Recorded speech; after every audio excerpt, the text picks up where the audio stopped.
샬롬, 말씀 읽어주는 김기훈 목사입니다. 오늘도 기대하는 마음과 사모하는 마음을 가지고 하나님의 말씀 함께 읽겠습니다. 누가복음 18장 31절부터 43절까지의 말씀입니다.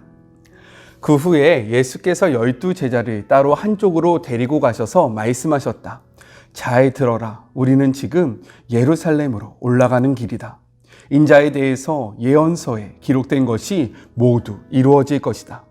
사람들이 인자를 로마 사람들에게 넘겨주어 조롱하고 놀리고 침뱉을 것이다. 그리고 인자를 고문한 뒤에 죽일 것이다. 그러나 사흘 후에 인자는 다시 살아날 것이다. 하지만 제자들은 깨닫지 못하고 예수께서 무슨 말을 하시는지 전혀 감을 잡지 못했다. 예수께서 여리고 외곽에 이르셨다. 한 눈먼 사람이 길가에 앉아서 구걸하고 있었다. 그는 무리가 술렁이는 소리를 듣고 무슨 일인지 물었다. 사람들이 그에게 말했다. 나사렛 예수께서 지나가신다. 그러자 그가 갑자기 소리쳤다. 예수여, 다윗의 자손이여, 불쌍히 여겨주십시오. 저를 불쌍히 여겨주십시오. 앞서가던 사람들이 그에게 조용하라고 했으나 그는 오히려 더 크게 소리쳤다. 다윗의 자손이여, 불쌍히 여겨주십시오. 저를 불쌍히 여겨주십시오. 예수께서 걸음을 멈추시고 그를 데려오라고 말씀하셨다. 그가 가까이 오자 예수께서 물으셨다. 내게 무엇을 원하느냐? 그가 말했다. 주님, 다시 보기 원합니다. 예수께서 말씀하셨다. 다시 보아라. 내 믿음이 너를 구원했고 낫게 했다. 그는 즉시 고침을 받았다. 그가 고개를 들어보니 앞이 보였다. 그는 하나님께 영광을 돌리며 예수를 따라갔다. 길가에 있는 사람들도 모두 합류하여 큰 소리로 하나님을 찬양했다. 이것은 하나님의 말씀입니다. 혹시 기억나세요? 오늘은요, 저에게 매우 의미 있는 날입니다. 왜 그러냐면 말일목을 시작한 지 오늘이 딱 1년째 되는 날이기 때문인 거예요. 자, 우리 축하의 박수. 와! 코로나 상황 가운데 어떻게 말씀을 나눌 수 있을까 고민하다가요, 1년 전 오늘 2020년 3월 16일 이 자리에서 제가 이 옷을 입고요, 처음으로 메시지 성경을 통해서 말씀을 전하기 시작했는데 어느덧 1년이라는 시간이 지났습니다. 1년 동안 함께 해주신 우리 사랑하는 청년들, 그리고 저와 이렇게 안면도 없지만 어느덧 저와 이렇게 오랜 시간 함께 해주시는 우리 마리모 가족분들에게 감사의 인사를 드리고요. 그리고 무엇보다도 이 자리를 지킬 수 있게 이 자리를 허락하신 우리 하나님께 영광의 박수를 올리면서 오늘의 말씀을 시작해 보도록 하겠습니다. 저 나름의 이벤트였어요. 네. 오늘 본문은요, 내용상 두 부분으로 나눠서 생각해 볼 수 있습니다. 먼저 첫 번째 31절부터 34절 제3차 순환 예고입니다. 이 3차 순환 예고는요, 마지막 예루살렘으로 올라가는 그 길에서 시작되었어요. 그런데 누가복음에는요, 마태와 그리고 마가복음에 없는 내용이 추가되어 있습니다. 그것이 바로 31절의 말씀인데 함께 읽어볼게요. 선지자들을 통하여 기록된 모든 것이 인자에게 응하리라. 이 말은 무엇이냐면요, 예수님의 고난과 십자가의 이 사건이 그 당시 세상을 움직이는 권력자들에 의해서, 그들의 힘에 의해서 이루어진 것이 아니라, 이들의 계획 때문에 시작되고 완성된 것이 아니라 미리 하나님께서 이 타락한 인류를 구원하시기 위해서 계획하신 것이고, 이것을 그의 자녀들, 선지자들을 통해서 선포하게 하셨고, 이것을 이루신 사건이라는 것을 분명하게 드러내주고 있는 표현입니다. 이것이 왜 중요하냐면요, 이방인들에게 이 십자가 사건은요, 어느 유대 청년이 유대 종교 지도자들에게 대항하다가 저항하다가 그냥 개죽음 당한 걸로 생각되어질 수 있다는 거예요. 하지만 이방인들을 향하여 쓰여진, 이방인들에게 복음을 전하기 위해서 쓰여졌던 이 누가복음에서는요, 그것이 아니라 하나님의 계획하시고 하나님의 뜻이라는 것을 분명히 밝힘으로 이 십자가의 사건이 어떠한 의미인지, 우리가 어떻게 이것을 바라봐야 하는지 분명하게 보여주고 있는 표현이라는 겁니다. 이해가 되십니까? 그리고요, 이 누가복음에는요 또 다른 표현이 있는데, 마태와 마가복음에서는 예수님께서 먼저 대제사장과 서기관들에게 넘겨진 다음에 다시금 이방인들에게 넘겨질 것이다 라고 이야기했는데요, 누가복음은요 이것을 이렇게 이야기하고 있습니다. 인자가 이방인들에게 넘겨져, 유대인에게 넘겨졌다는 사실을 빼고 이방인들에게 넘겨졌다라는 사실만 기록하고 있다는 거예요. 그 이유는 무엇이냐? 유대인들의 그러한 책임을 면제시켜주기 위해서가 아니라, 이방인들이 생각할 때 야, 예수님이 죽은 것은 우리 때문이 아니라 유대인들 때문에 죽은 거 아니야? 유대의 종교 지도자들과 싸움 때문에 죽은 거 아니야? 우리는 상관이 없어 라고 이야기할까 봐 예수님의 죽음은 그들 때문에 이루어진 것이 아니라 이방인, 우리 때문에 이루어진 것이다. 예수님의 십자가 사건과 우리와 관련이 없는 것이 아니라 우리들 때문에, 우리의 죄 때문에 예수님이 십자가에 달려 돌아가신 것이다 라는 것을 분명히 하기 위해서요, 이 유대인들에게 넘겨졌다라는 사실을 빼고 기록했다라는 거예요. 어떠한 의미인지 아시겠죠? 자, 그리고 계속해서 보면요, 1차 순환 예고론과 2차 순환 예고보다 이 3차 순환 예고는요 더욱더 분명하고 구체적으로 기록되어 있다는 거예요.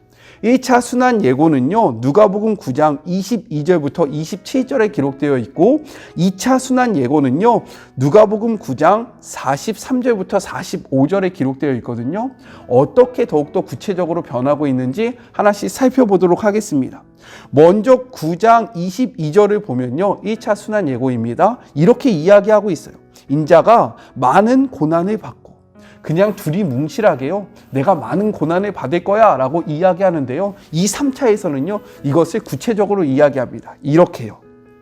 18장 32절의 말씀입니다. 희롱을 당하고 능욕을 당하고 침뱉음을 당하겠으며. 그냥 고난이 아니라 어떠한 고난을 당하는지 구체적으로 더 자세하게 이야기하고 있다는 거예요. 그리고 2차 순환 예고에서는 인자가 장차 사람들의 손에 넘겨지리라 라고 말씀하고 계신데요, 3차 순환 예고에서는요 이렇게 말씀하십니다. 32절 전반부에요, 인자가 이방인들의 손에 넘겨져. 이것은 어떠한 표현이냐? 예수님께서 최종적으로 누구 앞에 서서 재판을 받고 고난을 당하며 죽을 것인지를 자세하게 말씀하고 계신 거예요. 왜요? 왜 이렇게 자세히 이야기합니까? 이제 그 십자가 사건이 임박해 있다라는 거예요. 이게 멀리 있는 사건이 아니라 이제 곧 다가올 사건이고요. 너희가 이러한 일을 당할 때 놀라지 말고 너희의 믿음이 굳건해져서 이 시기를 잘 견뎠으면 좋겠다. 너희가 내가 대충 이야기하고 내가 자세히 이야기하지 않아서 당황하지 말기를 소망하면서요, 어떠한 일이 있을 것인지 구체적으로 자세하게 우리의 믿음을 견고하게 하기 위해서 이렇게 말씀하셨다라는 거예요. 우리를 향한 예수님의 배려와 우리를 향한 예수님의 사랑의 표현입니다. 그런데 중요한 것은 무엇이냐? 이 십자가의 사건이 고난으로 끝나지 않는다라는 거예요. 이렇게 어려움을 당하고 십자가의 사건으로 그냥 이 결말이 나는 것이 아니라 그 후에 다른 일이 있다라는 거죠. 무엇입니까? 33절 후반절을 보면요, 그는 3일 만에 살아나리라 라고 말씀하고 있습니다. 영광스러운 부활이 있다라는 거예요. 고난으로 끝나는 인생이 아니라 부활의 영광이 너희들의 삶 앞에 있다라고 말씀하고 계십니다. 우리 말씀을 같이 한번 찾아볼게요. 고린도전서 15장 20절의 말씀입니다. 그러나 이제 그리스도께서 죽은 자 가운데서 다시 살아나사 잠자는 자들의 첫 열매가 되셨도다. 예수 그리스도께서 이렇게 고난을 받고 십자가에 달려 돌아가셨지만 예수님은 3일 만에 다시 부활하신다. 그러므로 이것이 주는 우리에게 메시지가 있습니다. 무엇이냐면 우리가 이 땅에서 예수님의 믿음으로 고난을 받겠지만 그 고난이 고난으로 끝나는 것이 아니라 우리에게는 영광스러운 부활이 기다리고 있다는 거예요. 믿으십니까? 그렇기 때문에 우리가 이 믿음의 여정을 걸어갈 수 있는 거고요. 이 길 가운데서도 우리가 포기하지 않을 수 있는 그런 이유와 근거가 되는 겁니다. 영광스러운 부활이 우리에게 있다는 사실을 꼭 기억하시는 그런 복된 하루가 되었으면 좋겠습니다.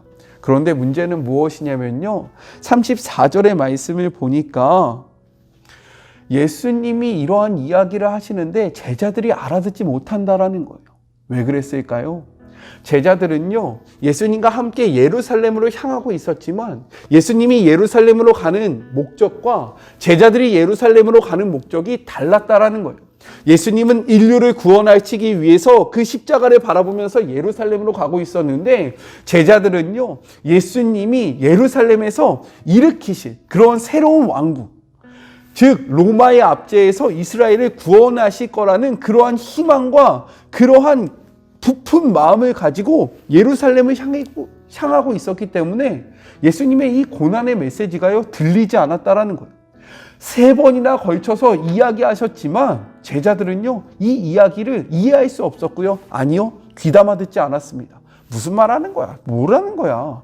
아유, 야, 나중에 예수님이 왕이 되면 야, 우리는 어떡하지? 아마 12고을을 다스리겠지? 와, 그때 나는 재무부 장관을 할 거야. 나는 국방부 장관을 할 거야. 나는 경제부 장관을 할 거야. 이렇게 그들은요, 헛된 희망이 가득 차 있었기 때문에 예수님이 우리에게 하시는 말씀에 귀 기울일 수 없었고요. 그 말씀을 이해할 수 없었던 겁니다. 이것은 오늘날도 마찬가지인 거예요. 우리가요, 예수님과 같은 마음으로 이 말씀을 바라보지 않으면요, 우리의 생각으로 이 말씀을 바라보고 우리의 기대와 우리의 희망으로 이 말씀을 바라보면요, 이 말씀이 의미하는 바가 무엇인지 깨달을 수 없습니다. 그렇기 때문에 오늘 하루 예수님이 바라보시는 곳을 바라보시고요, 이 말씀이 진정으로 의미하는 그 의미를 온전히 받아들이시는 하루가 되었으면 좋겠어요. 나의 생각과 나의 희망으로 이 말씀을 변질시키고요, 아 그래, 이 말씀은 오케이, 아 이 말씀은 노, 아 나랑 상관없어, 아 이건 나랑 아니야. 아니요, 성경이 이야기하고 있고 성경이 말하고 있는 그 모든 것들을 아멘으로 받으신, 우리의 생각이 아니라 그분의 생각을 우리의 마음에 심겨오는 그런 복된 시간이 되시길 주님의 이름으로 권면합니다. 아셨죠? 우리의 생각이 중요한 것이 아니라 성경의 메시지가 중요한 거예요. 우리 그런 삶을 살아갑시다. 자, 둘째, 35절부터 43절 거짓 맹인의 치유 사건입니다. 거짓 맹인이 아니고요, 거짓 맹인입니다.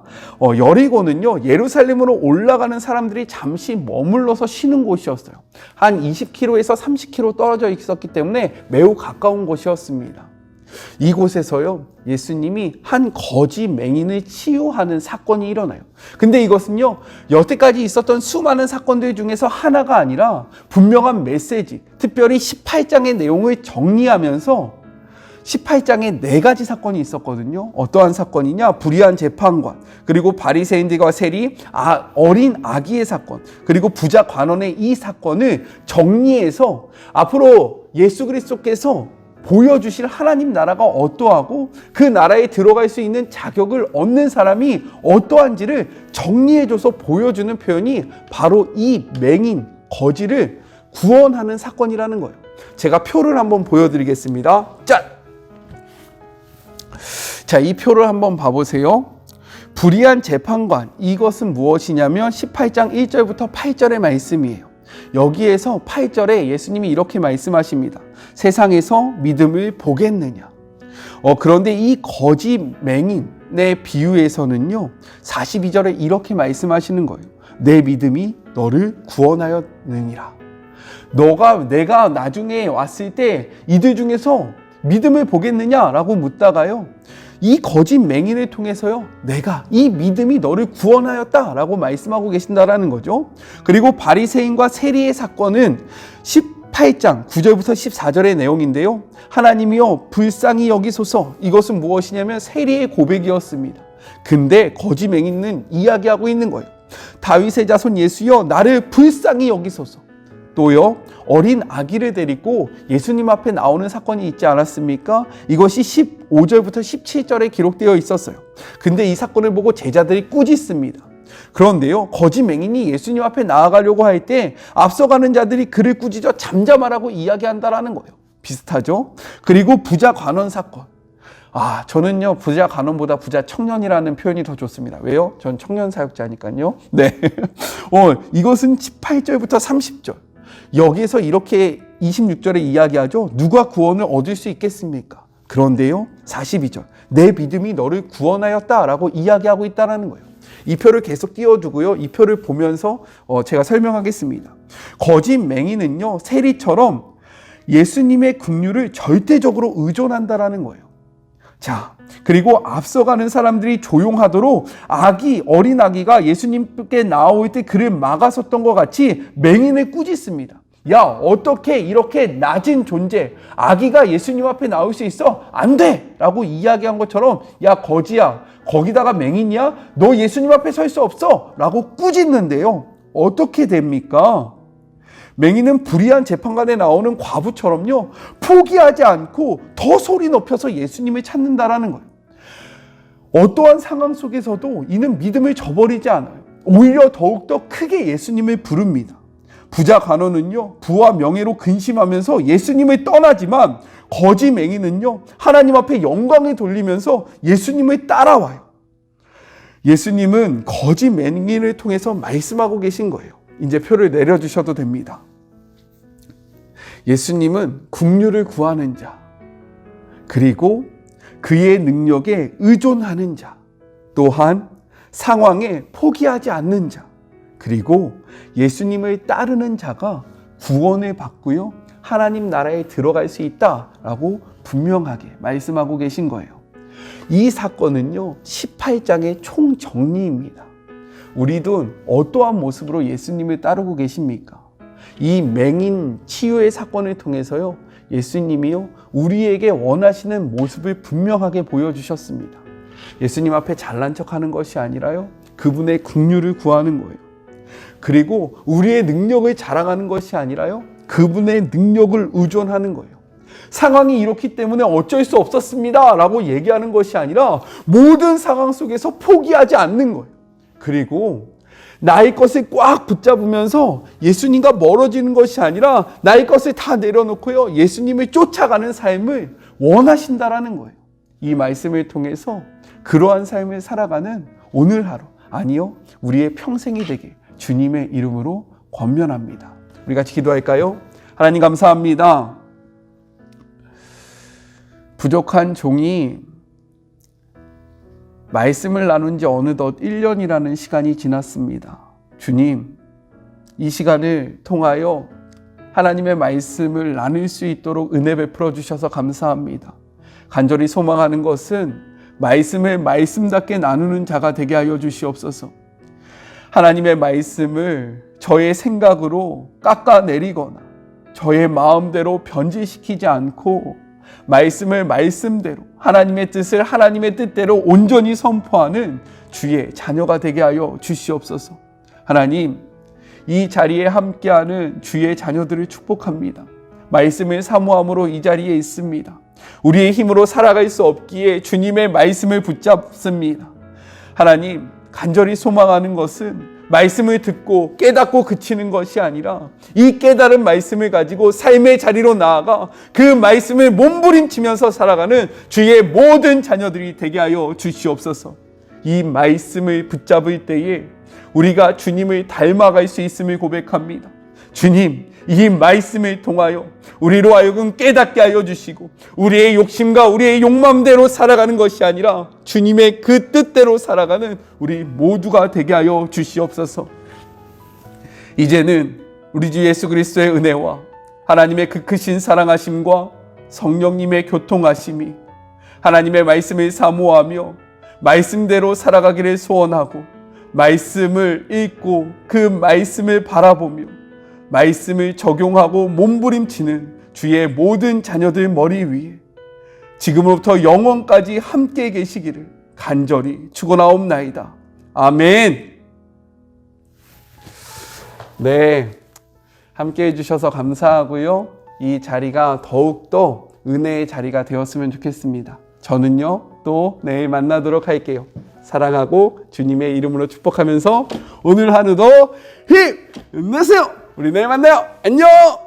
오랜만에 이렇게 해볼까요? 뿅뿅뿅. 함께 해주셔서 감사합니다.